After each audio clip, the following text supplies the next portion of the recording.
हृदयं पुण्यं सर्वशत्रुविनाशनं जयावहं जपे नित्यम् अक्षय्यं परमं शिवम्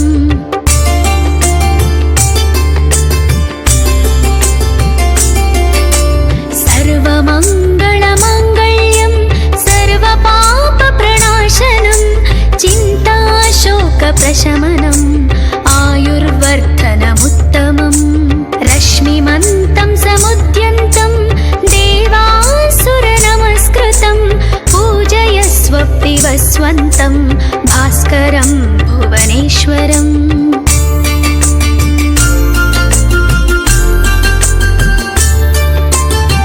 सर्वदेवात्मको ह्येष तेजस्वी रश्मिभावना येष देवासुरागणान् लोकान् पाति गभस्तिभिः एष ब्रह्म च विष्णुश्च शिवस्कन्दः प्रजापतिः महेन्द्रो धनदः कालो यमः सोमो ह्यपाम्पतिः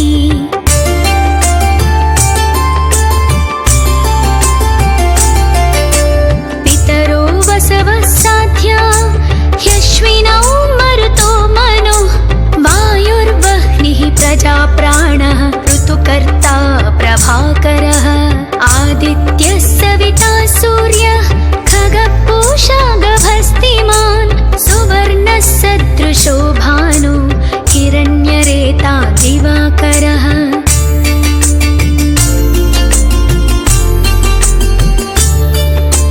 हरिदश्वः सहस्राचिः सप्तसप्तिर्मरीचिमान् तिमिरोन्मन्तनः शम्भुः त्वष्टा मार्ताण्डकोंशुमान् हिरण्यगर्भः शिशिरः तपनो भास्करो रविः अग्निगर्भोदितेः पुत्रः शङ्खः शिशिरनाशनः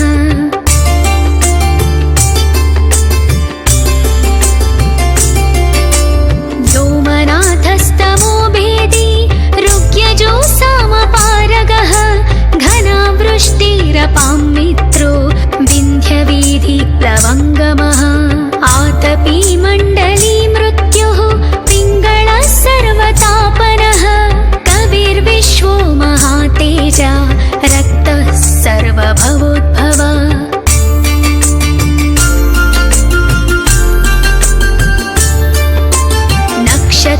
नक्षत्रग्रहताराणाम् अधिपो विश्वभावनः तेजसामपि तेजस्वी द्वादशात्मा नमोऽस्तु ते नमः पूर्वाय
भगवान् ऋषिः।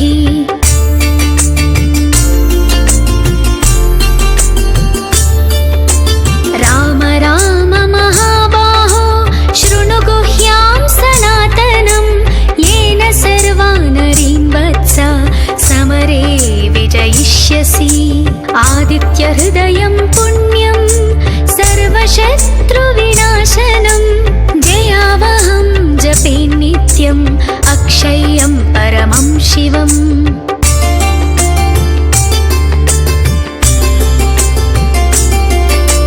सर्वमङ्गलमाङ्गल्यं सर्वपापप्रणाशनं चिन्ताशोकप्रशमनम् आयुर्वर्धनमुत्तमम्। रश्मिमन्तं समुद्यन्तं देवासुरनमस्कृतं पूजयस्व विवस्वन्तं भास्करं भुवनेश्वरम्।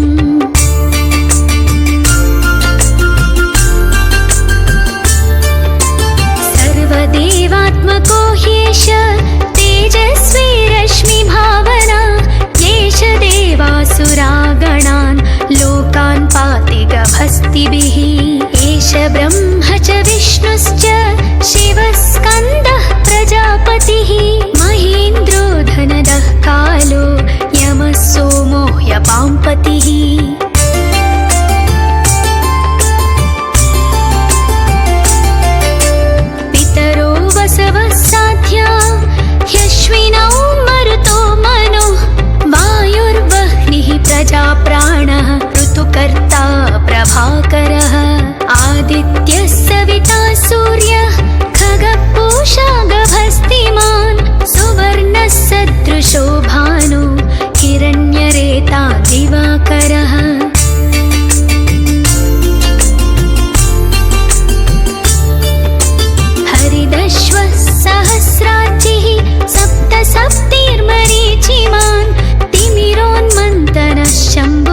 एवाग्निहोत्रं च फलं चैवाग्निहोत्रिणां वेदाश्चक्रत्तवश्चैव क्रतूनां फलमेव च यानि कृत्यानि लोकेषु सर्व एष रविप्रभुः।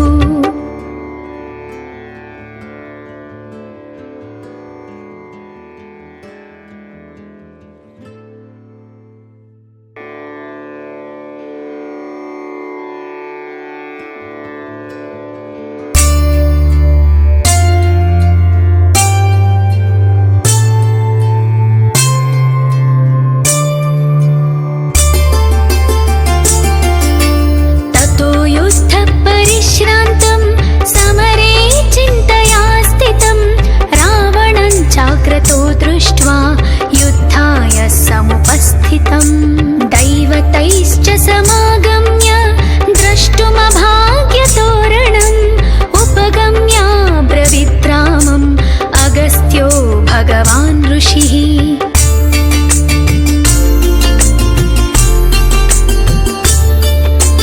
राम राम महाबाहो शृणु गुह्यां सनातनं येन सर्वानरीन् वत्स समरे विजयिष्यसि। आदित्यहृदयं पुण्यं सर्वशत्रुविनाशनं जयावहं जपे नित्यम् अक्षय्यं परमं शिवम्।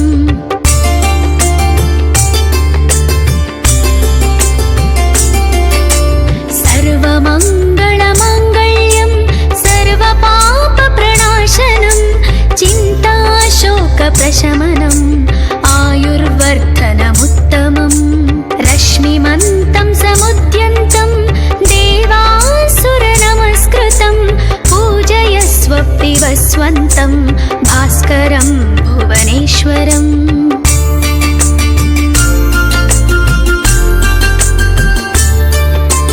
सर्वदेवात्मको ह्येष तेजस्वी रश्मिभावना येष देवासुरागणान् लोकान् पाति गभस्तिभिः। एष ब्रह्म च विष्णुश्च शिवः स्कन्दः प्रजापतिः महेन्द्रो धनदः कालो यमः सोमो ह्यपाम्पतिः।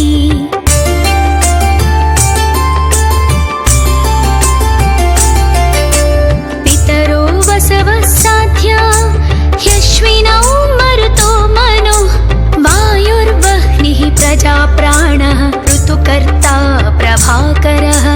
आदित्यः सविता सूर्यः खग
भविष्यसि आदित्यहृदयं पुण्यं सर्वशत्रुविनाशनं जयावहं जपे नित्यम् अक्षय्यं परमं शिवम्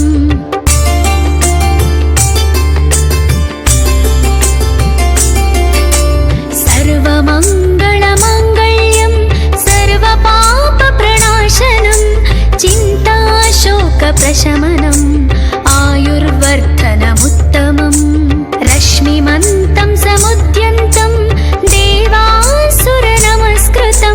पूजयस्व विवस्वन्तं भास्करं भुवनेश्वरम्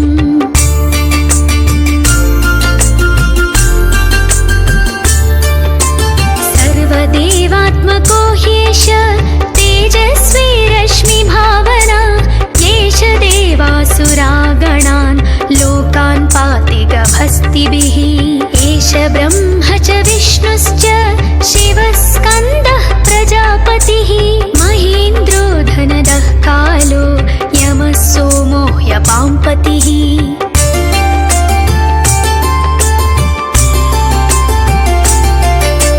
पितरो वसवः साध्या ह्यश्विनौ मरुतो मनो वायुर्वह्निः प्रजाप्राणः ऋतुकर्ता प्रभाकरः आदित्यः सविता सूर्यः खगः पूषा गभस्तिमान् सुवर्णः सदृशो भानु हिरण्यरेता दिवाकरः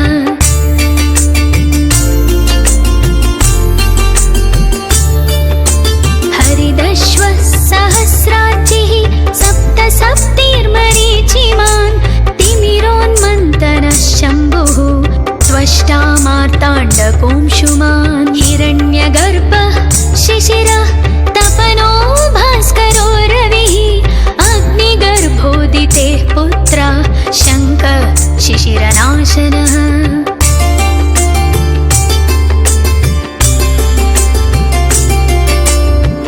व्योमनाथस्तमो भेदी ऋग्यजो सामपारगः घनावृष्टिरपां मित्रो विन्ध्यवीधिप्लवङ्गमः आतपी मण्डली मृत्युः पिङ्गळः सर्वतापनः कविर्विश्वो महातेजा रक्तः सर्वभवोद्भवः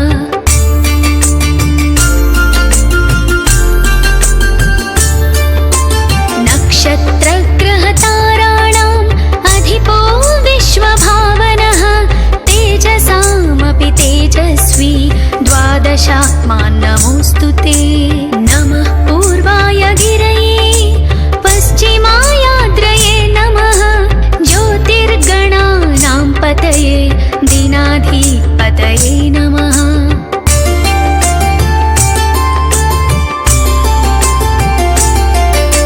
जयाय जयभद्राय हर्यश्वाय नमो नमः सहस्रांशो आदित्याय नमो नमः नमः उग्राय वीराय सारङ्गाय नमो नमः नमः पद्मप्रबोधाय मार्ताण्डाय नमो नमः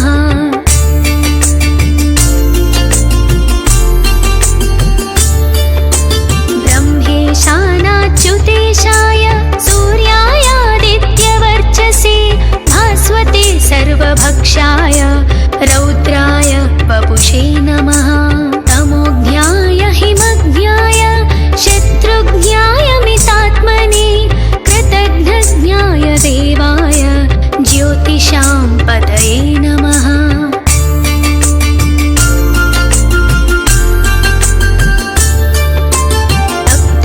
तप्तचामीकराभाय वह्नये विश्वकर्मणे नमस्तमोभिनिघ्नाय रुचये लोकसाक्षिणे नाशयत्येष वैभूतं तदेव सृजति प्रभुः पायत्येष तपत्येष वर्षत्येष गभस्तिभिः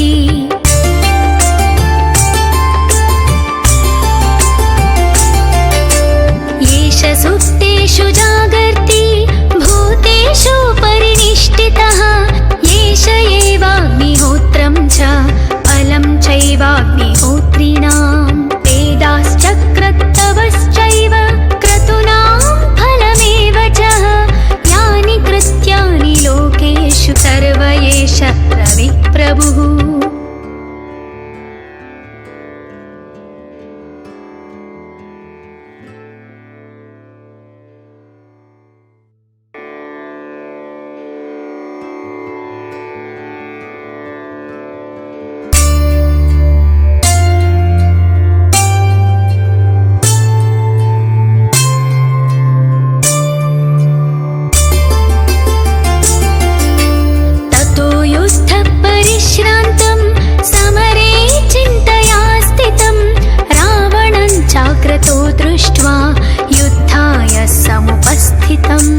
दैवतैश्च समागम्य द्रष्टुमभाग्यतोरणम् उपगम्य ब्रवीद्रामम् अगस्त्यो भगवान् ऋषिः।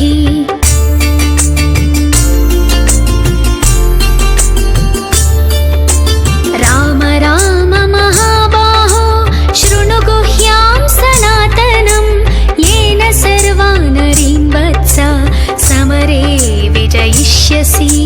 आदित्यहृदयं पुण्यं सर्वशत्रुविनाशनं जयावहं जपे नित्यम् अक्षय्यं परमं शिवम्।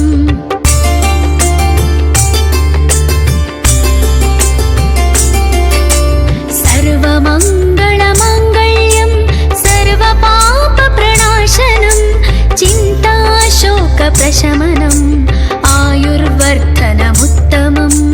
रश्मिमन्तं समुद्यन्तं देवासुरनमस्कृतं पूजयस्व विवस्वन्तं भास्करं भुवनेश्वरम्।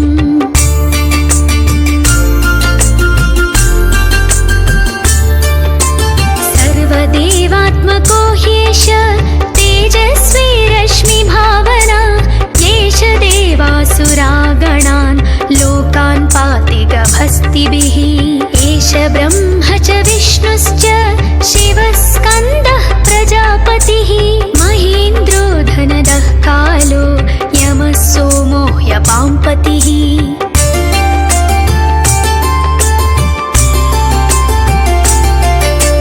पितरो वसवः साध्या ह्यश्विनौ मरुतो मनुः वायुर्वह्निः प्रजाप्राणः ऋतुकर्ता प्रभाकरः। आदित्यः सविता सूर्यः खगपूषा गभस्तिमान् सुवर्णः सदृशो भानु हिरण्यरेता दिवाकरः।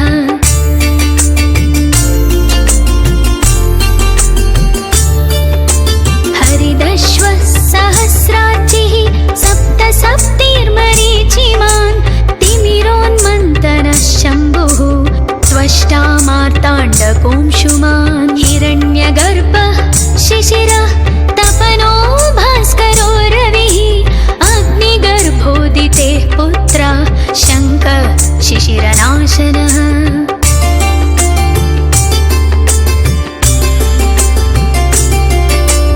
व्योमनाथस्तमो भेदी ऋग्यजो सामपारगः घनावृष्टिरपां मित्रो विन्ध्यवीधिप्लवङ्गमः।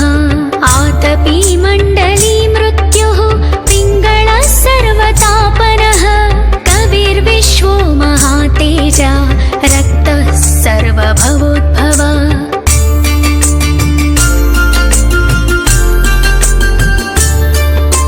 नक्षत्रग्रहताराणाम् अधिपो विश्वभावनः तेजसामपि तेजस्वी द्वादशात्मान् नमोऽस्तु ते। नमः पूर्वाय गिरये पश्चिमायाद्रये नमः ज्योतिर्गणानां पतये दीनाधिपतये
भक्तिभिः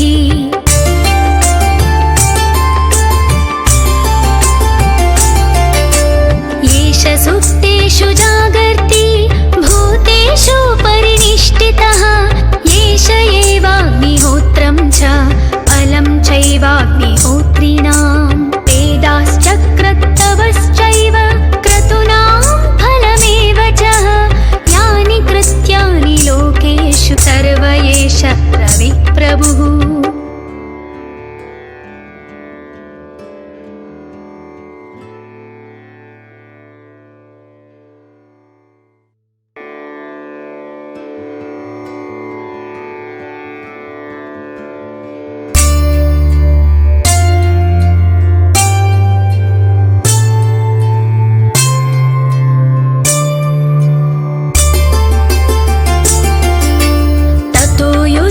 परिश्रान्तं समरे चिन्तया स्थितं रावणं चाक्रतो दृष्ट्वा युद्धाय समुपस्थितं दैवतैश्च समागम्य द्रष्टुमभाग्यतोरणम् उपगम्य ब्रवीद्रामम् अगस्त्यो भगवान् ऋषिः।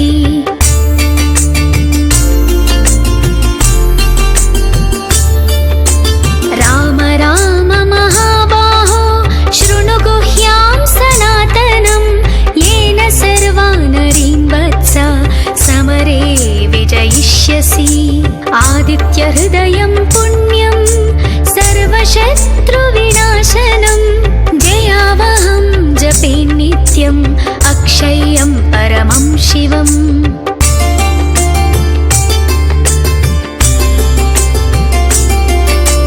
सर्वमङ्गलमाङ्गल्यं सर्वपापप्रणाशनं चिन्ताशोकप्रशमनम् आयुर्वर्धनमुत्तमम् रश्मिमन्तं समुद्यन्तं देवासुरनमस्कृतं पूजयस्व पिबस्वन्तं भास्करं भुवनेश्वरम्।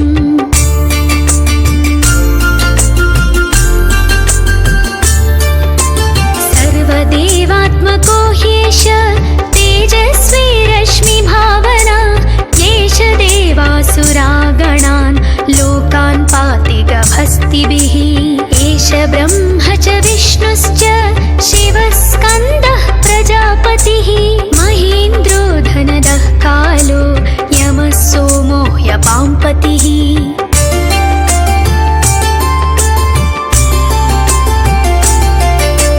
पितरो वसवः साध्या ह्यश्विनौ मरुतो मनुः वायुर्वह्निः प्रजाप्राणः ऋतुकर्ता प्रभाकरः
अक्षय्यं परमं शिवम्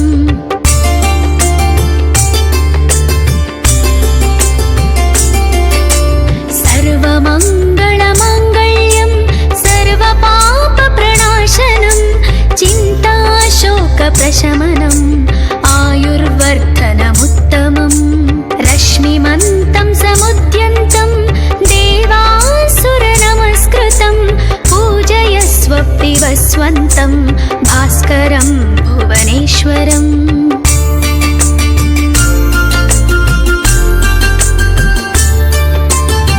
सर्वदेवात्मको ह्येष तेजस्वी रश्मिभावना येष देवासुरागणान् लोकान् पाति गभस्तिभिः एष ब्रह्म च विष्णुश्च शिवस्कन्दः प्रजापतिः महेन्द्रो धनदः कालो यमः सोमो ह्यपाम्पतिः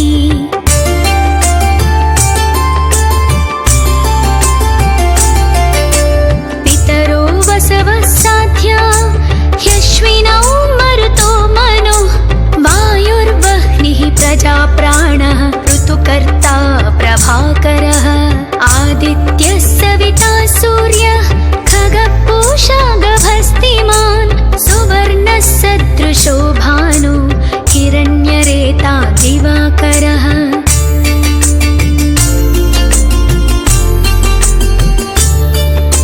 हरिदश्वः सहस्राचिः सप्त सप्तिर्मरीचिमान् तिमिरोन्मन्तनः शम्भुः त्वष्टा मार्ताण्डकोंशुमान् हिरण्यगर्भः शिशिरः तपनो भास्करो रविः अग्निगर्भोदितेः पुत्रः शङ्खः शिशिरनाशनः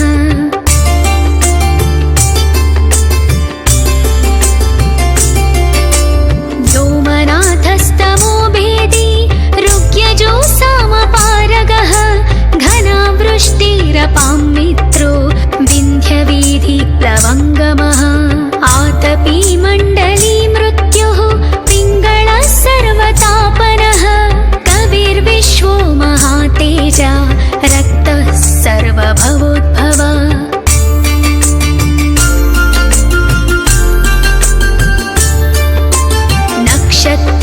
नक्षत्रग्रहताराणाम् अधिपो विश्वभावनः तेजसामपि तेजस्वी द्वादशात्मान् नमोऽस्तु ते नमः पूर्वाय गिरये पश्चिमायाद्रये नमः ज्योतिर्गणानां पतये दीनाधिपतये नमः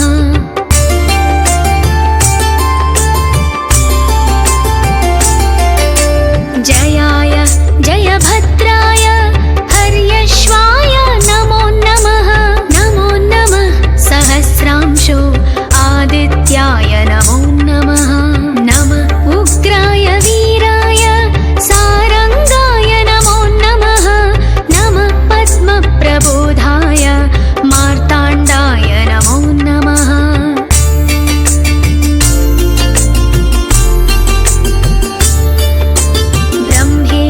ब्रह्मेशानाच्युतेशाय सूर्यायादित्यवर्चसे भास्वते सर्वभक्षाय रौद्राय वपुषे नमः तमोज्ञाय हिमज्ञाय शत्रुज्ञाय मितात्मने कृतघ्नज्ञाय देवाय ज्योतिषां पतये नमः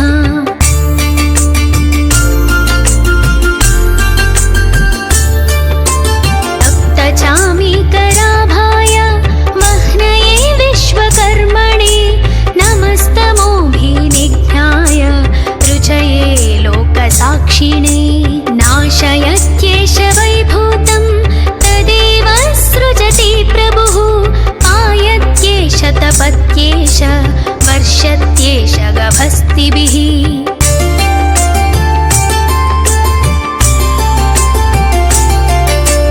येष सुप्तेषु जागर्ति भूतेषु परिनिष्ठितः येष एवाग्निहोत्रं च फलं चैवाग्निहोत्रिणां वेदाश्चक्रत्तवश्चैव क्रतूनां फलमेव च यानि कृत्यानि लोकेषु सर्वय एष रविप्रभुः।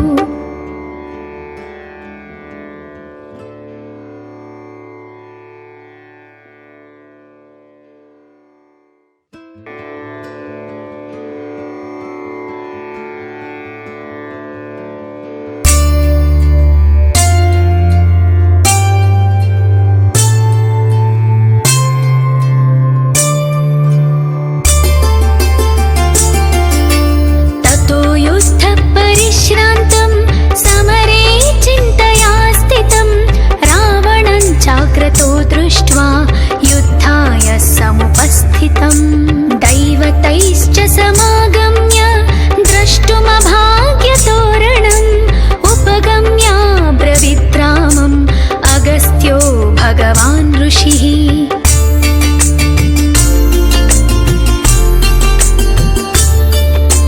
राम राम महाबाहो शृणु गुह्यां सनातनं येन सर्वानरीन् वत्स समरे विजयिष्यसि। आदित्यहृदयं पुण्यं सर्वशत्रुविनाशनं जयावहं जपे नित्यम् अक्षय्यं परमं शिवम्।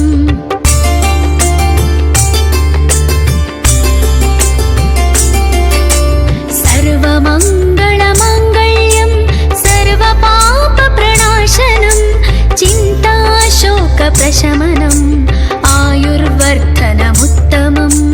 रश्मिमन्तं समुद्यन्तं देवासुरनमस्कृतं पूजयस्व विवस्वन्तं भास्करं भुवनेश्वरम्।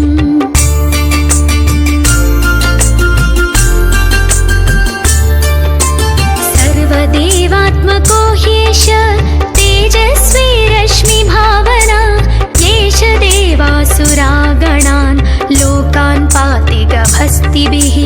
एष ब्रह्म च विष्णुश्च शिवः स्कन्दः प्रजापतिः